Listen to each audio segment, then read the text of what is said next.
Hello, this is our fifth session of the course and the last one with me. Congratulations, you made it thus far. After we went from theory to practice and took a look at the projects around the world who are using sport for peace, we will talk today about what are the attempts to make sense in all of it. In other words, is there a common understanding of what makes a good project? Today's session is called Recipe for Success. Is there such a thing? We will take a look at the UN recommendations using sport for peace, social inclusion, conflict prevention, and peace building. Then, we will take a closer look at what role does conflict resolution play in child development. Taking a 30,000 feet up outlook, we will review some of the advocacy recommendations and initiatives in this field as well. As we gear towards the last paper of the course, we will review some of the attempts to create a toolkit and explore exactly what it means.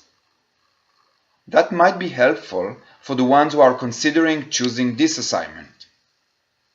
Lastly, we will discuss some reflections on the field of sport, peace and development and assess where this emerging field is at. Alright, so we have a packed agenda. Let's go! First, let me explain what do I mean by recipe for success. If you recall, at our first session, we discussed few practical considerations to include when designing or when evaluating a Sport for Peace program. We mentioned sport as part of a holistic approach to peace building, the need for socio-cultural norms and values sensitivity, accessibility, local versus externally driven processes, and removing barriers to interaction. These are all necessary components to take into account. However, today's discussion will be about policy, about creating the environment that supports peace, about the empowerment processes of the community at large, and about the advocacy vehicles that are supporting the holistic process. In a nutshell, how do we change the rules of the game? How can we support peace and conflict resolution, and what do we need in order to do so? The UN has laid out a set of recommendations for the use of sport in peace, social inclusion, conflict prevention, and peace building. The framing that the UN has chosen to use was that peace is a human right. The purpose of Sport for Peace initiatives is to harness the power of sport to support the four types of peace-building activities: security, socio-economic intervention, political framework, reconciliation, and justice. Sport alone cannot prevent conflict or build peace. However, it can contribute to broader, more comprehensive efforts in a range of important ways. The paper acknowledges that sport has the power to build relationship, connect individuals to communities, use sport as communication platform, and creating a space for dialogue. The UN acknowledges the power of sports to meet the Millennium Development Goals. There was also a mention of evidence of using sport to prevent conflict and build peace, using sport to promote social inclusion. For example, integrating refugees, migrants, internally displaced persons, and asylum seekers. Providing an alternative to participation in criminal gangs and armed militia.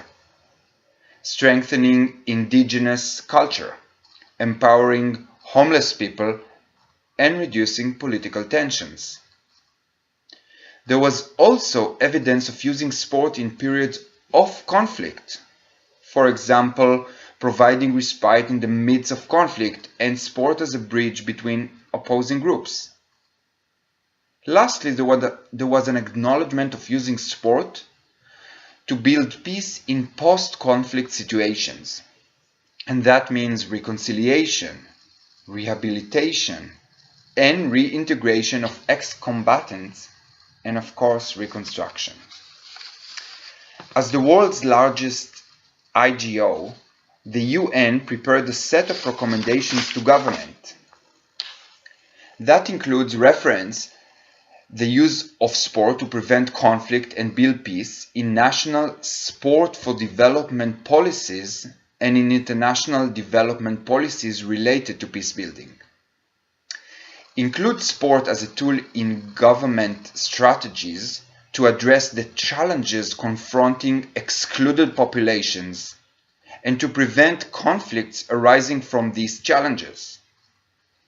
Review the use of sport for nation-building purposes to ensure that the messages conveyed are peaceful and conducive to preventing conflict both within and outside the country.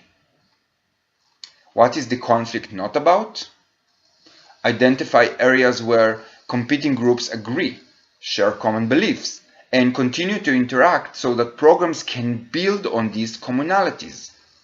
Avoid easy or popular assumptions about the nature of the conflict because these assumptions may be wrong. Example, inaccurately characterizing competition for resources as a religious conflict. What needs to be stopped? Every conflict includes actions, situations, and dynamics that must be stopped or interrupted to de-escalate conflict and restore peace. Example, recruitment of young people into militia, arms trade, exploitation of natural resources to support armed factions, misuse of the media for propaganda purposes, or funding from diaspora groups. Identify contributing factors and the groups who are likely to resist changes. What are the regional and international dimensions of this conflict? Forces outside the immediate local context, village, province, nation, can affect the conflict, and these influences should be addressed. The United Nations recommendations urge us to understand how the Sport for Peace initiative will contribute to broader conflict prevention and or peace-building strategies for the community, region, country before it is launched. For example, consider whether it is appropriate or beneficial to coordinate with other peace partners before launching a program. Consider gender impacts and ensure girls and women are fully included in all peace initiatives because they are key stakeholders in the peace-building process. Address conflict and peace-building to the socio-political level and the individual level. Engage key people and larger target population in Sport for Peace initiatives. Work with partners in a way that sends a positive ethical message to participating communities. Adopt and apply the principle of do no harm in all Sport for Peace initiatives. Monitor all the variables of the program and be ready to change them to reduce possible negative impacts, such as increased conflict. Be aware of the context and vulnerabilities of certain target populations in designing and delivering Sport for Peace initiatives. Ensure that Sport for Peace activities are inclusive of persons with disabilities, particularly those with new disability resulting from the conflict. Engage parents in programs for children and youth to build their confidence in the program and to reach out to more diverse range of beneficiaries. Ensure that coaches and trainers are well trained in sport, but also in conflict management and peace-building techniques. And lastly, use existing social spaces where people cross in natural ways to leverage the inherent attraction of such spaces and the platform they provide for sport activities. Swiss Academy for Development, SAD, has put together a toolkit for facilitators on the use of sport and play for early childhood development that was in your reading materials. I'm interested in the use of conflict resolution in child development.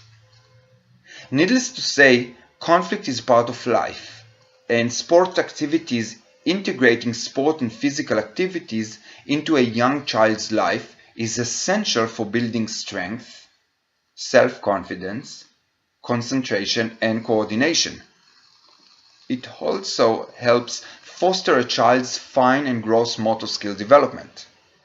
Sport activities that are designed sensitively support the child in development of their social capacities, such as learning to cooperate with their peers, to take turns, share materials, and to manage conflicts. As you know, free play is unstructured.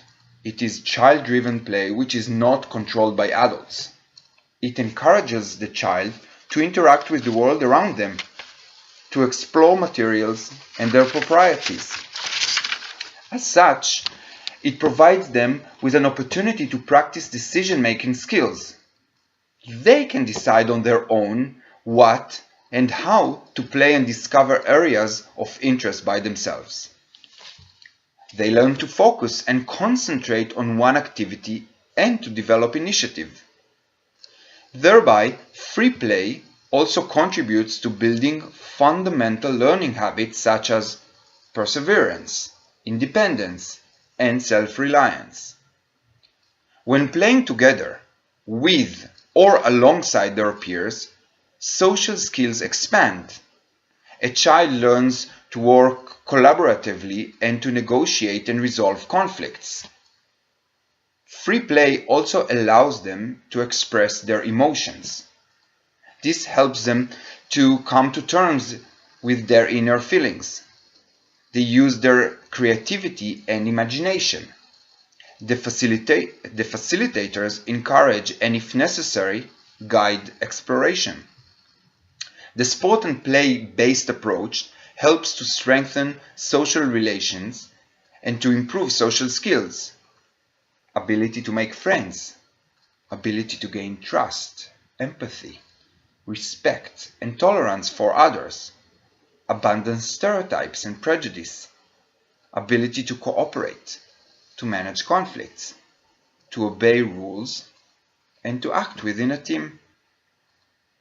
SAD's attempt to put together a manual or a toolkit for facilitators that use sport as a tool for conflict resolution as part of child's development is a noble effort. I hope you have found their attempt as useful as I did.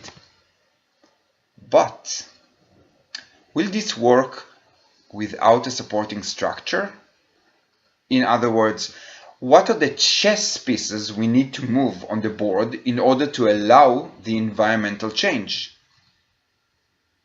In your reading materials, you had two papers that were addressing the advocacy piece of sports and peace. The Commonwealth Youth Sport for Development and Peace Working Group, or in short CYSDP, is a recent global initiative to put forward the tools for the players on the ground to be the change makers.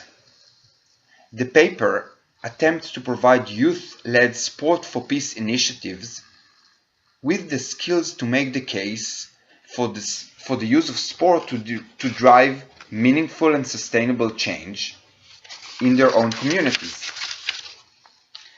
The purpose of the toolkit is to provide young people with the skills and tools to become advocates of sport for development and peace. and enhance their ability to create awareness and influence decision making. It might be too simplistic and lack of local context, but with their advocate, educate, and demonstrate approach, they have taken an empowering direction, and I found their initiative inspiring. What did you think? Right to Play have put together a set of recommendations for governments to national governments, policymakers, and the international sport for development and peace community aimed towards the integration of sport and physical activity into their domestic international development strategies and programs. Working towards a change of policies, the working group believes that adopting its recommendations will 1. Increase awareness amongst governments about the development and peace potential of sports, and 2. Provide government policymakers with a solid foundation on which to build their own policies, programs, and initiatives. The international overarching approach that Right to Play attempts to lead is relatively new, but is an indication that more and more efforts will focus on providing the necessary conditions for peace and sport initiatives to mushroom. Moving on to speak about the toolkit. The Sport and Dev website is a great resource for different toolkits that have been created in this field. Sometimes pressured by donors, non-governmental organizations are nervous to create their own toolkit without acknowledging the fact that there might be no need to reinvent the wheel. Designing a toolkit can be exhaustive and sometimes frustrating. As a former manager of Sport for Peace initiative, the greatest tip that I was given was to check what materials are already existing out there. This applies also to you. If you choose to do the toolkit assignment, my expectation is for you to base it on existing work, as well as adding your own views, critical thinking, and what you have learned in this course. Of course, you should comply with the course's policy on plagiarism, but you are encouraged to steal good ideas from other projects as well. Sport and Dev Toolkit Center, as well as all the materials we discussed today and the ones you were exposed to in this course, are great places to start. Lastly, I would like to touch on some reflections on sport, peace, and development from the Gilbert and Bennett paper. By the way, at your leisure, I recommend you to read the whole thing. If you are further interested in this matter, it is a great outlook of the sport, peace, and development field, and has a solid balance between academic research and stories from the field.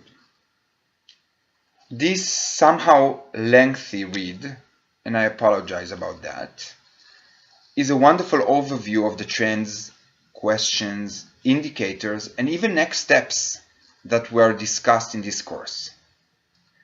Gilbert and Bennett not only capture the essence of the essays in their comprehensive paper, but also grasp the atmosphere and the volume that the Sport for Peace world entails.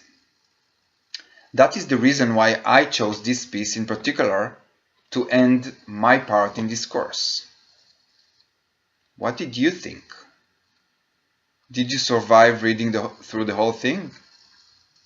Were there parts in this read that resonated with you from other parts in this course? So, we came to the end of today's presentation. We have covered a great deal of topics, and I would like to remind you briefly what has been discussed. This session, called Recipe for Success, has started with an explanation of what does it mean, What is the winning formula we are all looking for? The United Nations recommendations served as validator for the importance of this field, as well as a concrete recommendation for major stakeholders, namely governments. SAD provided a toolkit for facilitators that gives hands-on specifics on how conflict resolution is crucial for child's development. Then, we zoomed out again to speak about two very different advocacy initiatives, and in particular, the one by CYSDP and Right to Play. I hope I clarified some expectations regarding the toolkit creation assignment and hope I was able to not overwhelm you. And lastly, the closure for today's session and for my part in this course was Gilbert and Bennett's reflection on sport, peace and development as the ending note. Thank you. And I will be available to answer any questions on the forum and via my Gmail. Good luck.